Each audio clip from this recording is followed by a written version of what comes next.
Welcome back to the podcast for founders by founders. This is the Uncommonality Podcast. Today we have Tara Youngblood, the CEO and co-founder of Geli. So thank you for joining us today. Thanks for having me. This is going to be our second round episode of our mini series that we're doing with the Seed the South Summit. So thanks for joining, and we hope everybody likes it. So just to give our audience a little bit of background about yourself, tell us a little bit about yourself, who you are, and what exactly Geli is. All right, well, I'll start with myself first. I am obsessed with sleep. For the last 2 decades, I've studied sleep, everything about it. I've coached teams like the Cincinnati Reds, Seattle Mariners, worked with the NBA bubble during COVID, worked with all branches of the military to do studies on how to improve soldier readiness and improve sleep outcomes, especially for the high performers like Navy SEALs and other big names in sleep like Bubba Wallace, worked with him and coached with him. So a bunch of different things. Geli is the newest sleep product that I'm bringing to market. The previous one was Chili Pad, and I exited that a couple years ago. Tried to escape sleep for a little while, but then ended up inventing the Geli bed. Which is? So if you've ever heard of the water bed, my co-founder's uncle invented the water bed. Very squishy, lots of fun facts. It was made famous by all sorts of silly things like perfect for sex and things like that in the 70s and 80s. But it's time for a redo. And if you've ever heard of Orbeez beads, this is a bed made of Orbeez beads.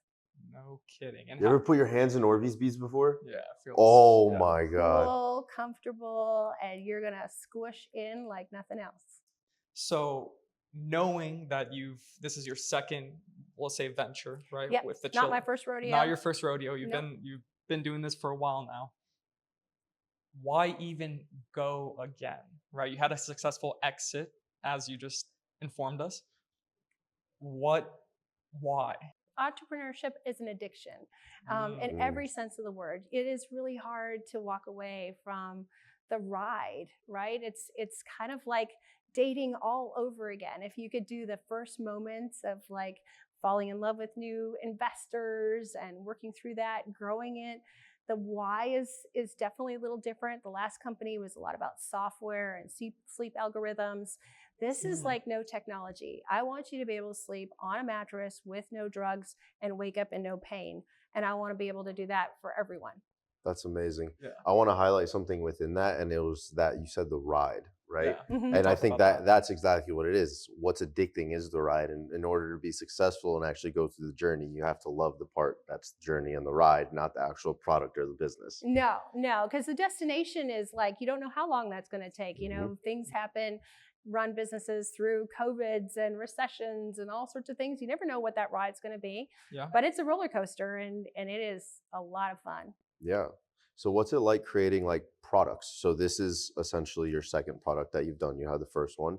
Now you've had a second one. I'm a serial inventor. I have over 40 different patents, most of them in sleep.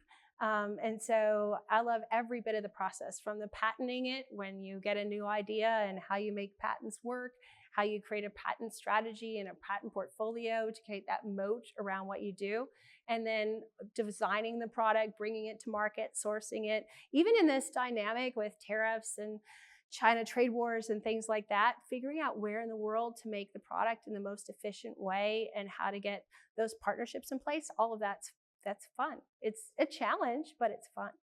You said something brilliant in there, and we've talked about this on our podcast, on Commonality Podcast, about the moat, right? And that's such a big concept that we've heard as a theme. It's been a repetitive theme.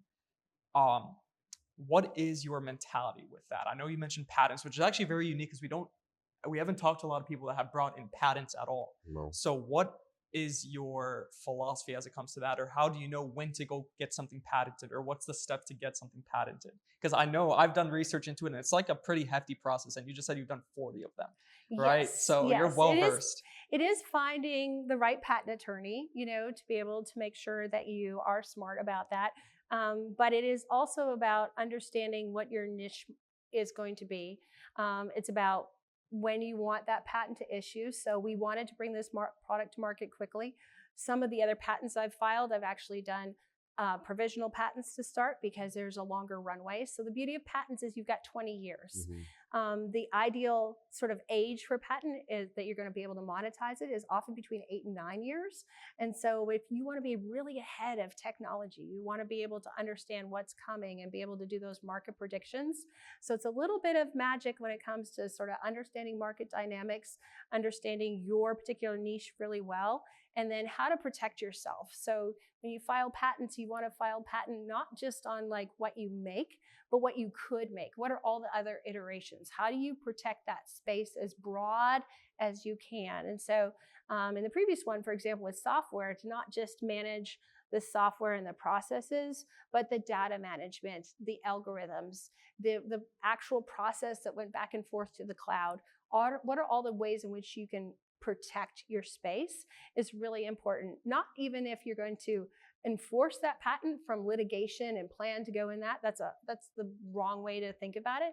You're really thinking about it in terms of preventing that and adding value, because there's a lot of value to having those patents. And even investors don't always understand patents, but they do understand when you've created that moat and you have a safe place to operate. Yeah, Tara, that's amazing. For people to digest this properly, I guess a good question to ask would be, how did you go along starting this journey, right? Was there mentorship involved in learning how to patent and finding the right attorneys for that? Or was this kind of a process of learn, fail, roll down the hill and pick yourself back up? Like, what was it that you were doing throughout all of this? Yeah, there's definitely a combination. So we definitely had early on with some of our earlier patents, not great patent attorneys. They're not all made the same.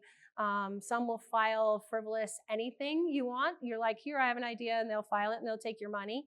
But then you want a patent attorney that's going to play a little devil's advocate and say, okay, there's this, but these are the claims. Are you sure you want to do that? And force you to go back to the drawing board sometimes and say, I don't think you can get that issued. I think you need to work on it. What is really different about it? And so it should be like any other relationship, like with your accountant or any other thing you enter into. You want to make sure that there's a smart person on the other end of that relationship. That's amazing. Yeah, that's great.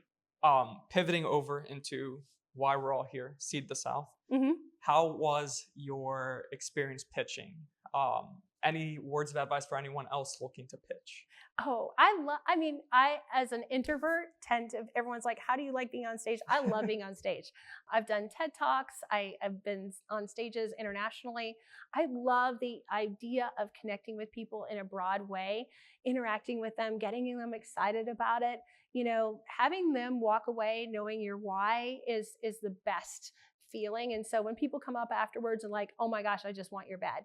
Oh my gosh, I love what you said, is the most rewarding part.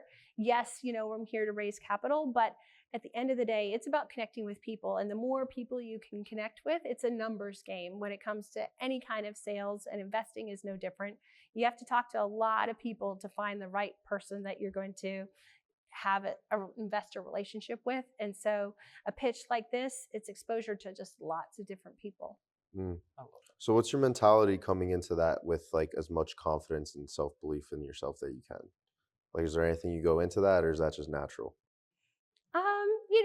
Like everyone else, you have to pump yourself up when you're in the green room. Like, yeah, you can do this, and everyone gets nervous. I think anyone that tells you, even if they've spoken a million times, that like, okay, that 2 seconds, but it's that adrenaline rush that gets you on the stage. It's the adrenaline rush that gets you interacting with the people in the audience. And it's definitely back to the ride. I'm kind of selling myself as an adrenaline junkie, but it is a little bit. It's just fun. And it's the best. It's the best high. It's the best high. Who needs drugs? Exactly. If you're an entrepreneur. That's real. Exactly. We're just on brand with our Uncommonality podcast. We ask the same question to every founder we talk to. What is one uncommon practice, belief, or system that you've implemented or built over your life that you could pass on to someone watching that they could get value out of? So my co-founder and I actually do consulting, and we help other entrepreneurs. And the one thing that we do, no matter what we're bringing to market, is something called a PEP score. And we sort of balance sort of profitability, ease, and then probability of success. And so when you put profitability, ease of execution, and the probability of success, and then we'll score them.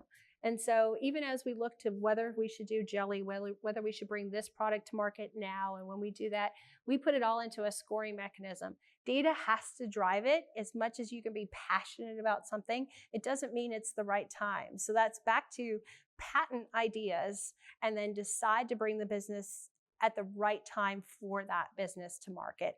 And that's where you have to find the balance between just a great idea and the right place in the market and having a right niche and being ready to do everything that comes with launching a new business.